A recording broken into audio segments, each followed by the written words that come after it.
Carlo আনচেলত্তির মতো একজন কিংবদন্তি কোচের নামের পাশে লেখা আছে তিনি মাদ্রিদের ইতিহাসে সবচেয়ে বেশি শিরোপা জিতেছেন এমন একজন কোচ যিনি সিজন শেষে রিয়াল মাদ্রিদ থেকে বেরিয়ে যাবেন, ড্যাগ আউট থেকে অব্যাহতি নেবেন এবং সেই সাথে আর কখনো রিয়াল মাদ্রিদের কোচ হিসেবে ফিরে আসার সম্ভাবনা নাই, এই ব্যাপারটাও যখন সুনিশ্চিত, ঠিক এমন সময় এক শ্রেণীর অকৃতজ্ঞ মাদ্রিদিস্তারা খুব নিকৃষ্টভাবে এই লোকটাকে বিদায় দেওয়ার জন্য উঠে পড়ে লেগেছেন। বলি কি ভাই, আপনাদের কি মাথা ঠিক আছে?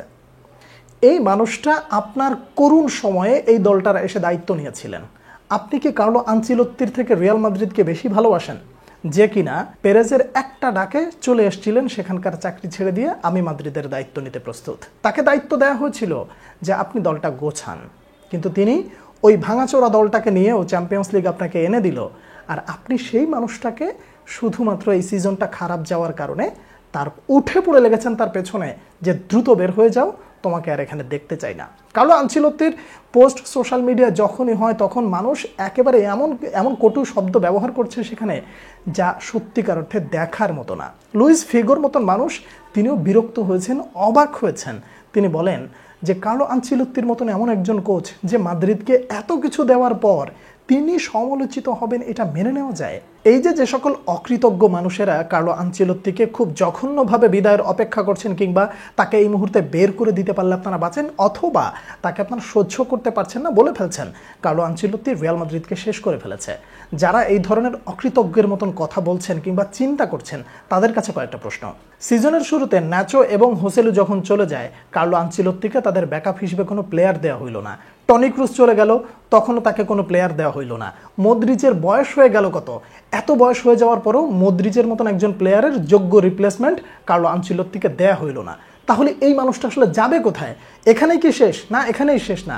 ডানি কারবাহাল, যাকে বলা হয় মাদ্রিদের অন্যতম ভরসার প্রতীক, যেই মানুষটা না থাকলে ডিফেন্স একেবারে নড়বড় হয়ে যায়, এই মানুষটার ইনজুরির পরেও কোনো রিপ্লেসমেন্ট নাই। শুধু তাই না, এইডার মিলিতাওয়ের কথা চিন্তা করেন, ডেভিড আলাবাদের কথা চিন্তা করেন, যারা এসিএল ইনজুরির মতো ভয়ঙ্কর ইনজুরি হলো, তারপরেও তাদের কোনো রিপ্লেসমেন্ট তাকে দেওয়া হইল না।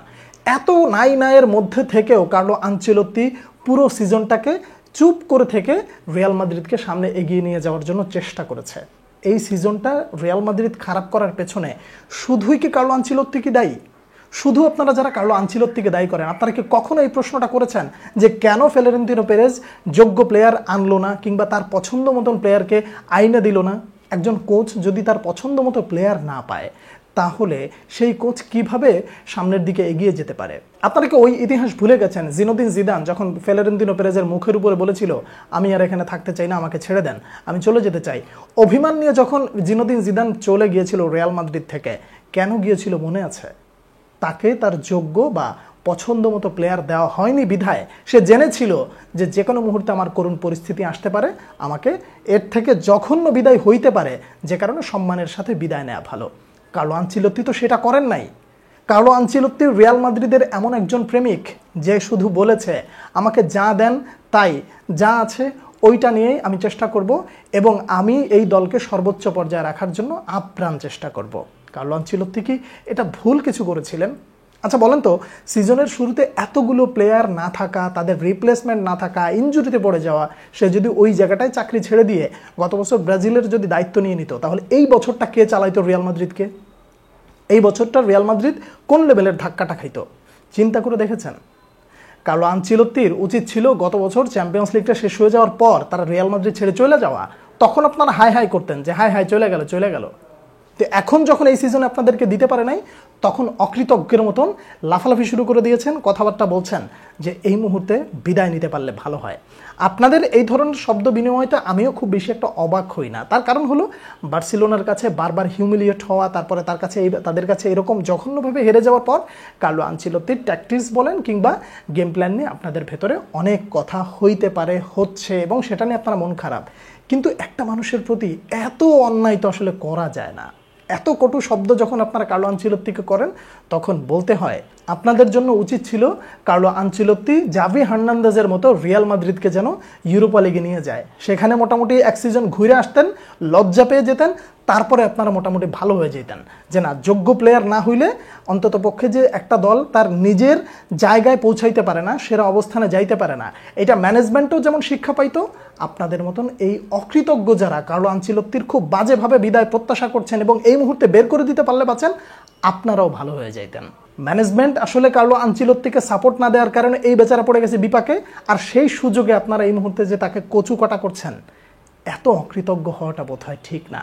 আমি আমার ব্যক্তিগত মতামত বললাম, আমিও চাই কার্লো আনচেলত্তি সসম্মানে বিদায় হোক। আমি তাকে এত নোংরাভাবে বাজেভাবে বিদায় শব্দটা বলতে পারি না। আমার কথা হইল, ভাই তিনি যথেষ্ট চেষ্টা করেছেন, তাকে যেভাবে রসদ দেওয়া হয়েছে তিনি সেই অনুযায়ী চেষ্টা করেছেন। প্রতি সিজনেই আপনাকে চ্যাম্পিয়ন্স লিগ এনে দেবে একজন কোচ, এরকম তো কেউ লিখে বলে দিতে পারে না। যে কারণে কার্লো আনচেলত্তি চেষ্টা করেছেন, ব্যর্থ হয়েছেন। এটাই রিয়াল মাদ্রিদের শেষ সিজন বলে আমরা ধারণা করছি, আর কখনোই তো উনি আসবেন না। এবং উনি তো আগেই ঘোষণা দিয়েছিলেন যে আমি রিয়াল মাদ্রিদ ছেড়ে গেলে আর হয়তো বা কোনো ফুটবল ক্লাবের দায়িত্ব নিব না। ন্যাশনালে ব্রাজিলে যাওয়ার জন্য পরিকল্পনা চলছে, সেটা ভিন্ন আলাপ, কিন্তু রিয়াল মাদ্রিদের পর তিনি আর কোনো ফুটবল ক্লাবে দায়িত্ব নিতে যাচ্ছেন না। এরকম ঘোষণা দেওয়ার পর এই ব্যক্তিকে এত নোংরাভাবে বিদায় দেওয়া কিংবা তার প্রতি এত অকৃতজ্ঞ হওয়া কোনো ভালো মানুষের কাজ বলে আমি ব্যক্তিগতভাবে মনে করি না। আপনারা কে কি মনে করছেন জানাবেন। পরবর্তী ভিডিওতে আবারও আপনাদের সঙ্গে কথা হচ্ছে, দেখা হচ্ছে। সে পর্যন্ত অনেক অনেক ভালো থাকবেন। আল্লাহ হাফেজ।